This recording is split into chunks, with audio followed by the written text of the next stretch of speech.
I hope that this video message finds you in good spirits and that you've been having a nice week so far.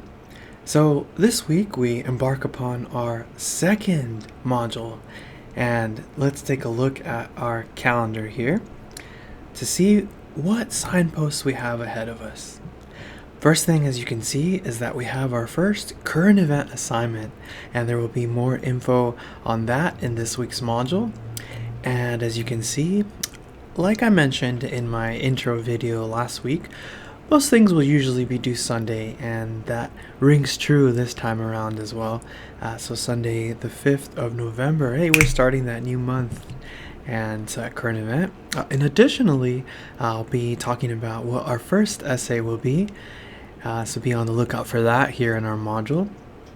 And of course, as you can see, the brainstorm for that. Once again, we're seeing a pattern. Sundays when it will be due. And there's an accompanying lesson. There's a lesson called intertextuality, which is a very important topic for our 101 class. And the accompanying homework for that will be due the 7th of November. As you can see, once I start assigning different things with different dates and things are coming your way, this is when having that mission control is all the more important. And you need to get yourself an agenda, or something that I like to do too is have a wall calendar. I actually want to show you my wall calendar. This month happens to be a baby monkey, but as you can see, I have written down all of the appointments and deadlines and things like that, so that I don't have to keep it in my head, right? It's all written here, and you can anticipate the deadlines. And I promise you, let me hang it back up. I promise you that makes all the difference. So make sure to get yourself a wall calendar. You need something that will be your mission control, where you can know what's coming up on the horizon. So before we proceed into our Canvas, this week's message is brought to you by our random fact of the week, which is about astronauts. So let's check that out. The term astronaut comes from Greek words that mean star and sailor. Isn't that beautiful? Like a sailor of the stars is the image that really it evokes, like an explorer of the stars and celestial bodies. Isn't that beautiful, that combination? Star and sailor. So that's our week. That's our fact for this week. And let's take a look here at our, I guess I had closed the canvas. Let's reopen it. Let's reopen the canvas here. We are, of course, Chill Hop. The Chill Hop girl. So, for this week, the first thing that you will see is a very important article that will prepare us and front load us and prime us for the work of 101. What is Academic Writing by L. Lenny Irvin? It's really helpful because it debunks a lot of myths. I'm sure that possibly you're coming into the class with questions about just what the expectations might be, or what is the work that we do here at the college level. And I know that this article will help to demystify a lot of those things and even debunk some of those myths that might be holding you back and hindering you from moving forward. So for this week, we do have our first discussion board, and what I want you to consider is, what are some of the key ideas or concepts or golden quotes that stand out to you from this text? A golden quote is literally like a ah or like a aha type quote, something that is salient, something that stands out, that is at the end of the day important. And how can you apply this, what you drew out, to your own understanding of the work of academic writing? Why is it significant? Let me get a little water here. So with your text, with your write-up here, you can include an accompanying image, like a meme or a GIF that goes along with it.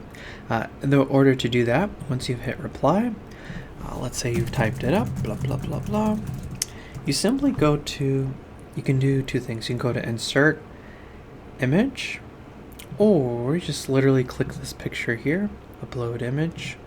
So whatever you choose to do, not with that one.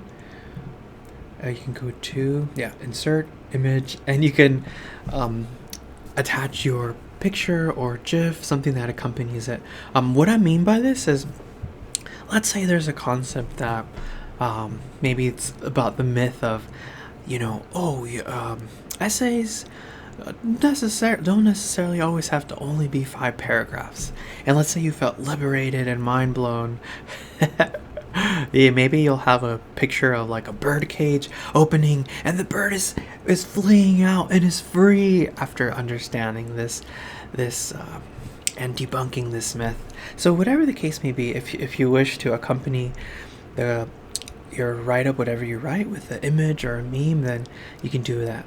And I always encourage visuals. So for this one, guys, please, as usual, write in a paragraph at least 4 meaty sentences, right?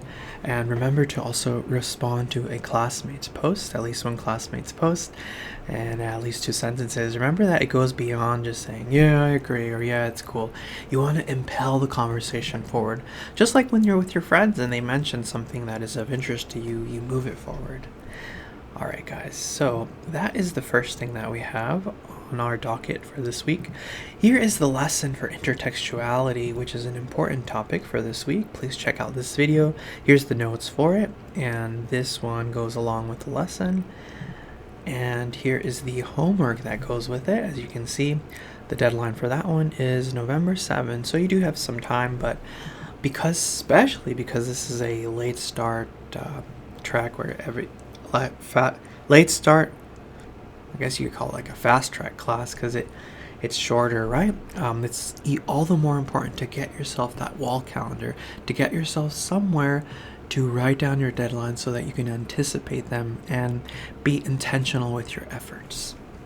Alright, so the next thing, guys, we do have our first current event assignment. As you can see, this one will be due Sunday, the 5th of November. So check out the video here. I explore how to do it, and you can submit it in this link.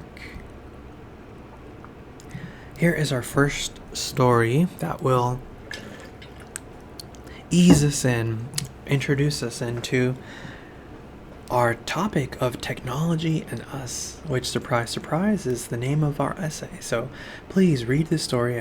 I know you'll like it. It's a cool one. And again, we have another discussion board. So cite a quote from the story you feel is significant. What is this larger meaning as it relates to the story, and why is this significant? Remember, once again, beyond your own response to the discussion board, also reply to at least one classmate's post.